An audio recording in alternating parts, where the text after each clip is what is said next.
Great മീഡിയസിലേക്ക് സ്വാഗതം.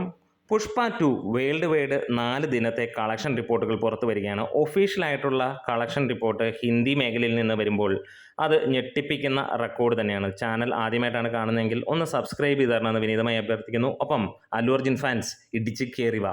അങ്ങനെ പുഷ്പ 2വിൻ്റെ ആദ്യം വന്നിരിക്കുന്ന അപ്ഡേറ്റ് ഹിന്ദി ബെൽറ്റിൽ നിന്നുള്ളതാണ്. 4-ാം ദിവസം സിനിമ എത്ര നേടി എന്നുള്ളതാണ്. നമുക്കറിയാം, ഇതിനോടകം തന്നെ ഹിന്ദിയിൽ ഏറ്റവും വലിയ ഒരു വിപ്ലവകരമായ വിജയമായി മാറിയിരിക്കുകയാണ് അല്ലു അർജുൻ നായകനായി എത്തിയ പുഷ്പ 2. 4-ാമത്തെ ദിവസം ഞായറാഴ്ച നമ്മൾ പ്രതീക്ഷിച്ച പോലെ തന്നെ 86 കോടിക്ക് മുകളിൽ എന്നുള്ളതാണ് എക്സാക്ട് ഫിഗറിൽ. അതിന് മുകളിലേക്കാണ് എന്നുള്ളത് തന്നെയാണ് ഒഫീഷ്യലായിട്ട് വന്നിരിക്കുന്നത്. നമ്മൾ പ്രതീക്ഷിച്ചിരുന്നത് 90 കോടിയായിരുന്നുവെങ്കിൽ 86 പ്ലസ് എന്നാണ് പറഞ്ഞിരിക്കുന്നത്. എന്താണെങ്കിലും അതൊരു ഗംഭീര കളക്ഷനാണ്. ആദ്യ 4 ദിവസങ്ങൾ കൊണ്ട് തന്നെ 300 കോടിക്ക് അടുത്തേക്ക് സിനിമ എത്തിയിരിക്കുകയാണ്.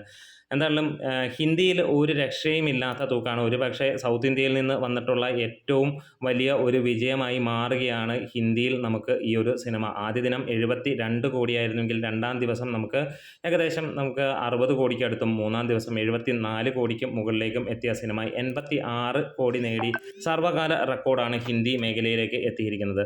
പുഷ്പ നോർത്ത് റെസ്റ്റ് ഓഫ് ഇന്ത്യയിൽ നിന്ന് മാത്രമായിട്ട് 337 കോടി ലഭിച്ചതായിട്ടാണ് റിപ്പോർട്ടുകൾ സൂചിപ്പിക്കുന്നത്. സൗത്ത് ഇന്ത്യയിൽ നിന്ന് 307.13 കോടിയോളമാണ്, അതായത് ലോവസ്റ്റ് ട്രാക്കേഴ്സ് പറഞ്ഞിരിക്കുന്നത്. ആന്ധ്ര തെലങ്കാനയിൽ നിന്ന് മാത്രം 186 കോടിക്ക് മുകളിലും, തമിഴ്നാട്ടിൽ നിന്ന് 43 കോടിയും, കർണാടകത്തിൽ നിന്ന് 64 കോടിക്ക് മുകളിലും, കേരളത്തിൽ നിന്ന് വന്നിരിക്കുന്നത് 15 കോടിക്ക് അടുത്തുമാണ്. ഓവർസീസിൽ നിന്ന് 168 കോടിയോളമാണ് വന്നിരിക്കുന്നത്. ഇപ്പോൾ മറ്റൊരു റിപ്പോർട്ട് വന്നിരിക്കുന്ന അനുസരിച്ച് വേൾഡ് വൈഡ് ആയിട്ട് സിനിമയ്ക്ക് 815 കോടി എന്നുള്ളതാണ്. അതിൻ്റെ ഒഫീഷ്യലായിട്ടുള്ള കളക്ഷൻ പോസ്റ്റർ ഈവനിങ് ആണ് വരാനുള്ളത്.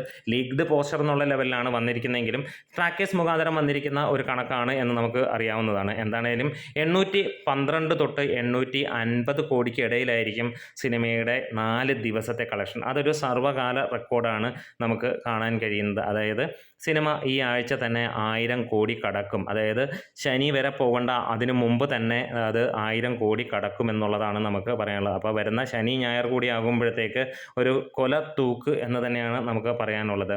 എല്ലാ സ്ഥലങ്ങളിലും സിനിമയ്ക്ക് ഭീകരമായിട്ടുള്ള അഭിപ്രായമാണ്, കേരളം ഒഴികെ. കേരളത്തിൽ ഇപ്പോഴും നെഗറ്റീവ് അലയടികളാണ് നടക്കുന്നതെങ്കിൽ പോലും മികച്ച രീതിയിലുള്ള കളക്ഷൻ വരുന്നു എന്നുള്ളത് തന്നെയാണ്. അതായത് ഒരു പക്ഷേ നെഗറ്റീവ് പബ്ലിസിറ്റി കേട്ട് പോയ ജനങ്ങൾക്ക് അതൊരു സാറ്റിസ്ഫൈ ആകുന്ന ഒരു ഗുണമാണ് ആദ്യ റിവ്യൂവേഴ്സിൽ നിന്ന് കിട്ടിയത്.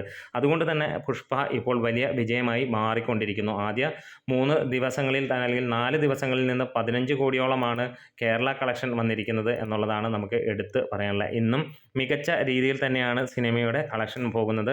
എന്താണ്, തിങ്കളാഴ്ച ഒരു വലിയ ഇടിവ് നമ്മളെ പ്രതീക്ഷിക്കുകയാണ്. കാരണം വർക്കിംഗ് ഡേയ്സ് ആണ്. അതുകൊണ്ട് തന്നെ കഴിഞ്ഞ ദിവസങ്ങളിൽ കിട്ടിയ പോലെ 150-170 കോടിയൊന്നും എത്തിയില്ലെങ്കിലും 100 കോടിയിലേക്ക്, അല്ലെങ്കിൽ 100-110 കോടിയിലേക്ക് വേൾഡ് വൈഡ് കളക്ഷൻ എത്തും എന്നുള്ളത് തന്നെയാണ് പ്രതീക്ഷിക്കുന്നത്. നമ്മുടെ വീഡിയോസ് ഇഷ്ടമായെങ്കിൽ ഒന്ന് സപ്പോർട്ട് ചെയ്ത് തരാം.